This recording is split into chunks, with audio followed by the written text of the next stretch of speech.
Yes po, tanong po ni Cristino. Itatanong ko lang po sana, Attorney Vincent Paul Talaw, kung pwede po ba talagang makialam ang tiyahin sa lupa na parte ng nanay namin?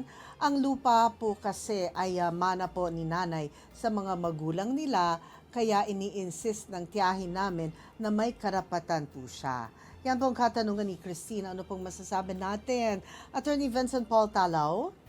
Yes, Miss Jackie. Ang ating masasabi po sa katanungan ni Christine ay it depends. Kasi unang-una, Miss Jackie, yung bang mana na tinutukoy natin, nailipat na ba? Formal na pong nagkaroon ng kasunduan sa mga tagapagmana or yung heirs. Na yung kung kanyang nanay. Sa kanya mapupunta. Yung naibukod. Na pag-aari na yan.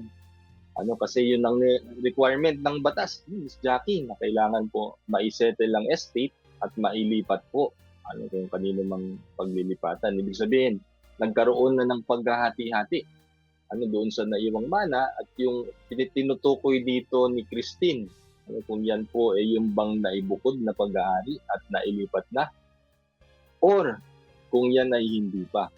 Dahil kung yan ay hindi pa naililipat, Miss Jackie, ibig sabihin, wala pa pong formal na settlement. At kung ang nakikialam is ang kanyang tiyahin, ibig sabihin, magkapatid yung nanay niya at tiyahin, parehas silang heirs. So, ibig sabihin, under dispute pa. Pwede pa pong makialam yung kanyang tiyahin kung hindi pa yan formal na naililipat at naibubukod. Dahil sa lepo ay kapwa tagapagmana. Yun po ang ating kasagutan. Oh.